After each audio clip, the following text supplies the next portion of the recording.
Hello, everybody, and welcome back to some more NASCAR Heat 5 Custom Championship season without the playoffs, where I have not actually played this game in over 2 weeks, which you've probably been completely unaware of because, the powers of time travel and also YouTube's scheduled uploading system.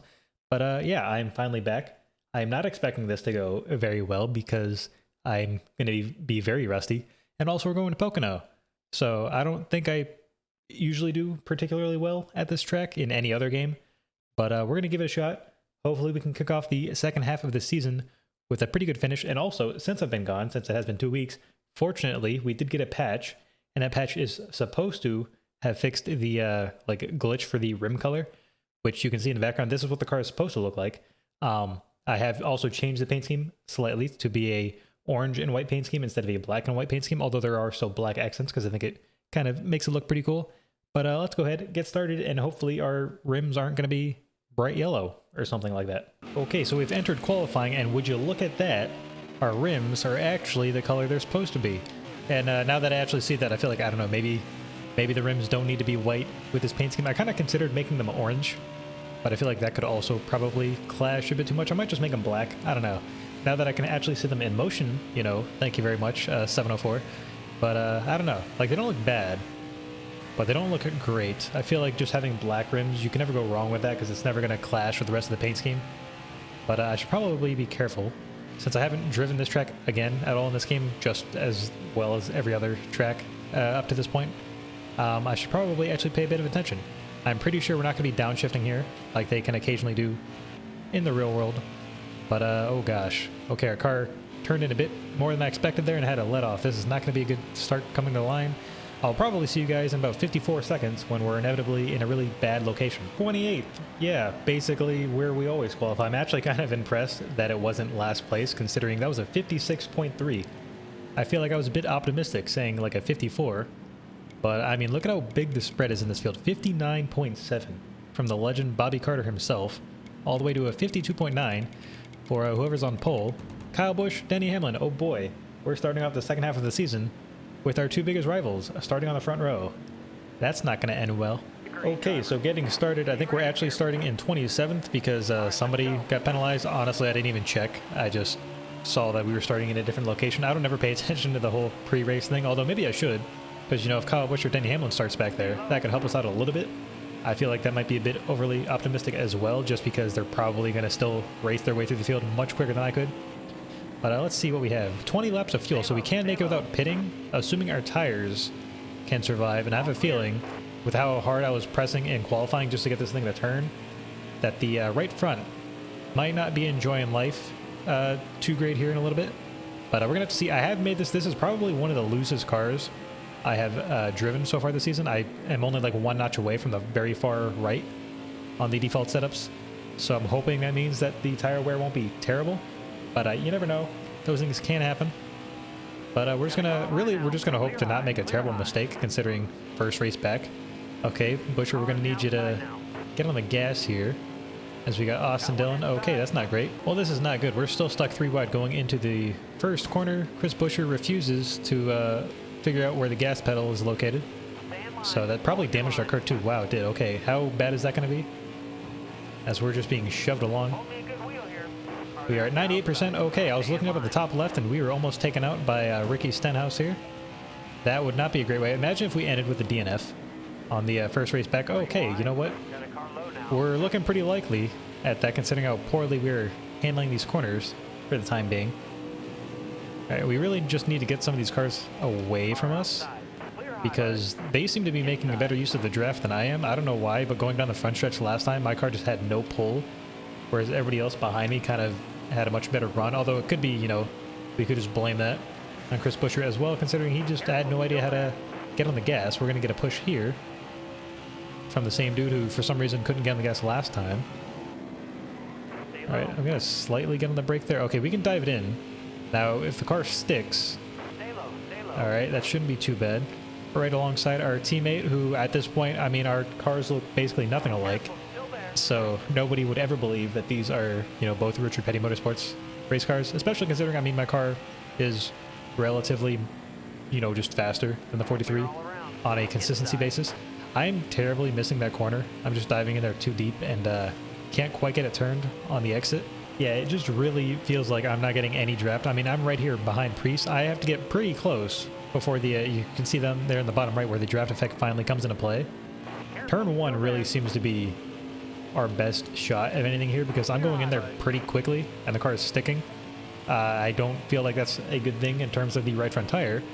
But looking at the wear so far, it doesn't look that bad. Usually, like I said before in previous episodes, if the right front and right rear are wearing at relatively similar paces, it means you're probably like pretty balanced in terms of overall like how tight or how loose your car is. Whenever the right front is really just absolutely dying, that's how you know your car is a bit too tight because you're forcing a bit too much speed out of it in the middle of the corner. We got Corey LaJoy up here.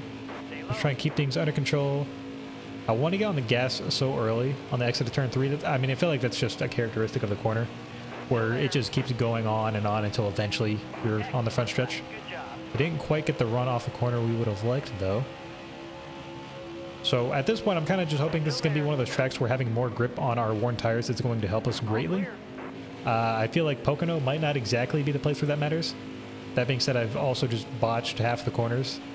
That's you know, something you're likely to come into when you're at a 3-corner track where none of the corners, I should say, are anything like the others. And then also, I don't know if what's caused this, but looking up, at least on the minimap, there's a big gap probably between, I don't know, it's probably like 15th, no, it's probably like 10th or so actually, and like the rest of the top drivers. I have no idea what happened there. Maybe the other cars are just that much faster. But I mean, that's like a solid probably 3 seconds between those cars. I have no idea what happened up there. Obviously, I had nothing to do with it. Looks like our best friend Brad is behind us. He gives us a big shove going into the first corner. Unfortunately, couldn't really go anywhere because Ricky Stenhouse Jr. has decided to park himself, as has Michael McDowell, who somehow got ahead of me, even though I'm pretty sure he started quite a few spots behind me. And, I mean, maybe it shouldn't surprise me, considering he's won 2 races so far this season. All right, Cole Custer, please stay where you are. Okay, my car really just does not want to turn. I feel like I shouldn't have to brake going into the tunnel turn like that, but I feel like I might need to just because my car, at least when I let off the gas, even if it's pretty early, it just does not want to stick. And I feel like it's costing me quite a bit of time. All right, that being said, I mean, we're up into 22nd. We have improved our position, but not anywhere near where we need to be, considering Denny Hamlin winning the race. Does not surprise me in the slightest. Also, that was our best lap so far with a 55.3. That's still terrible compared to the, the leaders. Okay, so I actually broke a little bit going into the tunnel turn that time, and I kind of felt like I was on a road course, which is never a good thing in this game, because the car just kind of wanted to snap to the left, but we did maintain a lot more speed. I don't really like that, because anytime your car wants to snap to the left means you're probably going to want to prevent it from snapping back to the right. And I just have a strong feeling. I mean, we haven't had a DNF yet so far this season. I feel like the more times I say that, the more likely I am to jinx it. Who knows? Maybe this would not be a bad race for it to happen, considering I don't feel like we're going to be performing that well anyways. Okay, well.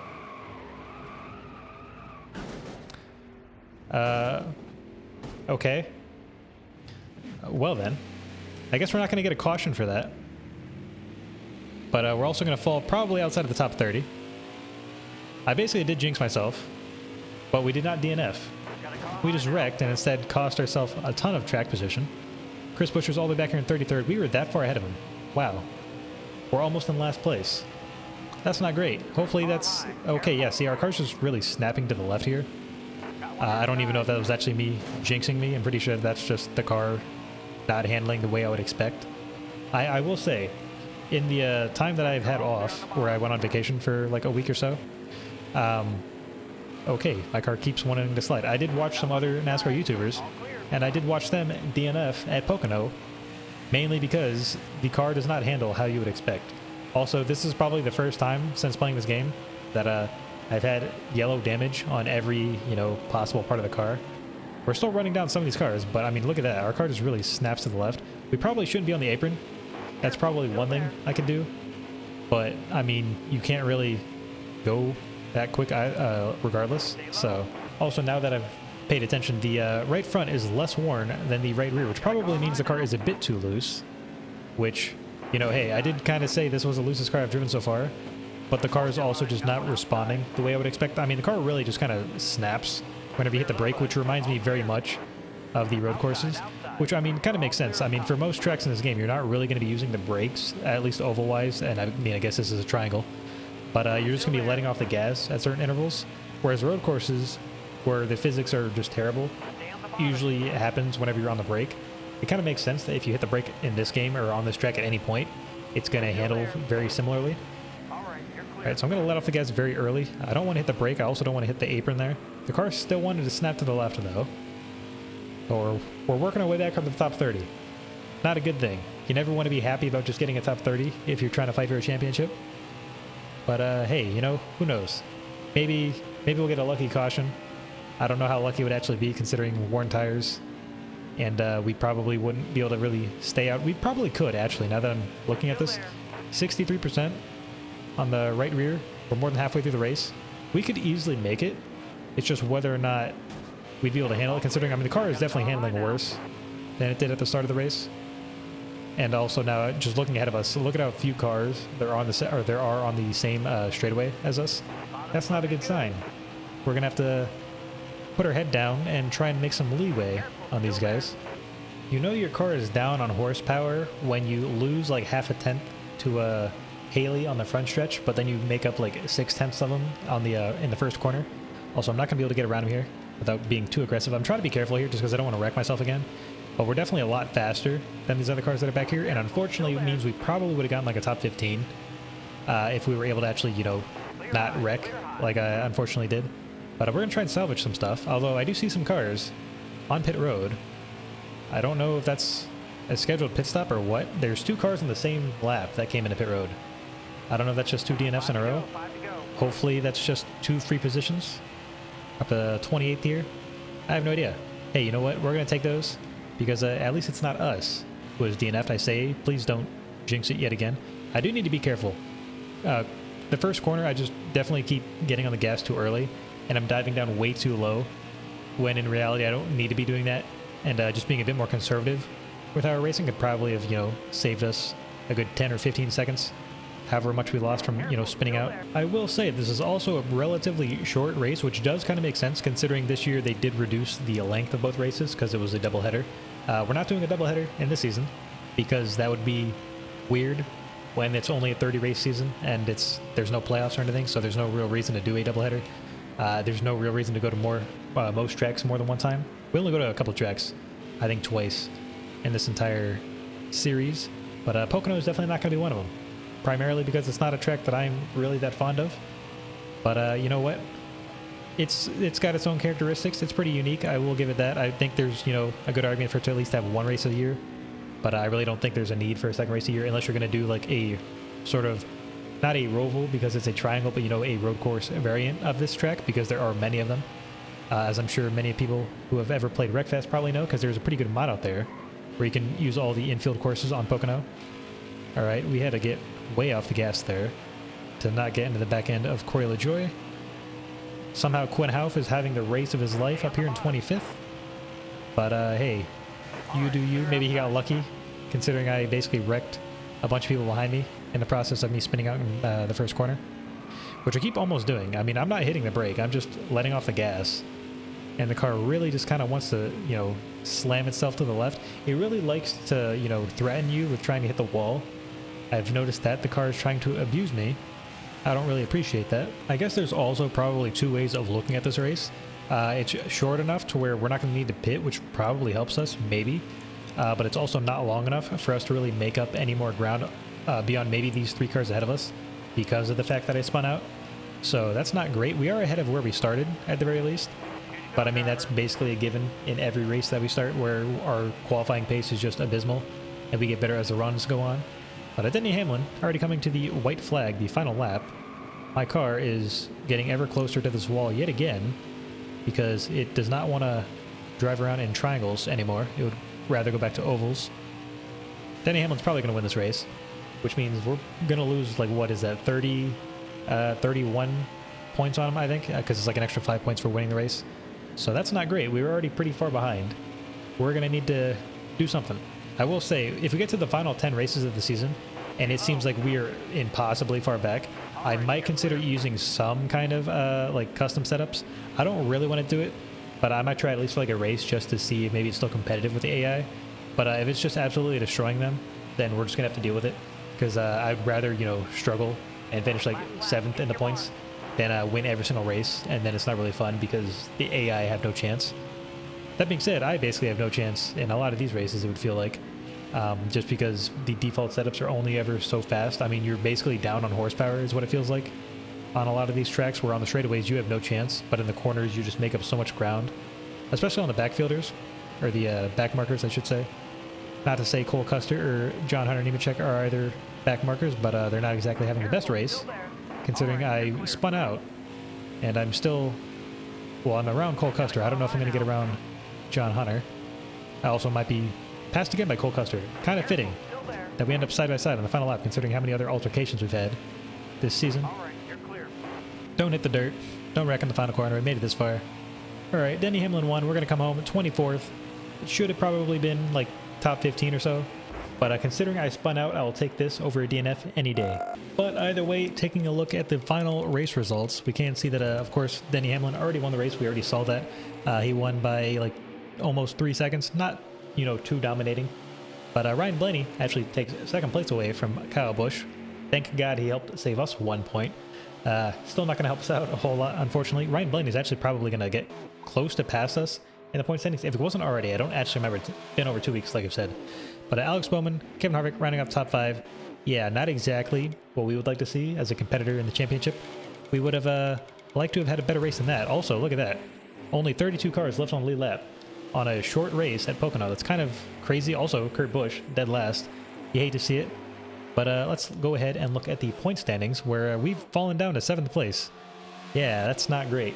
We are now 80 points out of the points lead. Denny Hamlin actually becomes the first person this season to finally reach 3 wins, which is pretty impressive. I mean, we've made it. This is now the 16th race. So usually by then somebody's generally got like a 3rd or even a 4th win. But Ryan Blaney, highest driver up with no wins, like I said, passed us by quite a bit, actually. He was probably right behind us before the sort of like halfway point of the season. Kevin Harvick also passed us. Not great. We're going to have to try and do something in the next little bit of the future here. Also, I did notice my webcam lag there. Don't worry about it. It's something that just happens. We're going to go ahead and move on and hope that it doesn't die. But anyways, guys, that will wrap up today's video. I hope you guys have enjoyed, and feel free to let me know, give me some comments. What do you think I should do? Because obviously at this point we are struggling massively to really, you know, contend with any of the leaders. In fact, we're struggling to really even get a top 10, just because the AI in this game are really, they're a bit out of reach for a lot of the default setups, I feel, unless you do some like minor adjusting with maybe some of the settings. Maybe you guys have some opinions on some of the settings that you think I should change. If you do, feel free to let me know. I'll definitely, you know, take those into consideration. Do just keep in mind that by the time you guys see this video and start commenting, I may have already, you know, recorded 1 or 2 more videos. So just be patient with me, and I'll definitely read them as I can see them. And yeah, so hopefully you guys have enjoyed. Have a good rest of your day, and I'll see you all in the next one.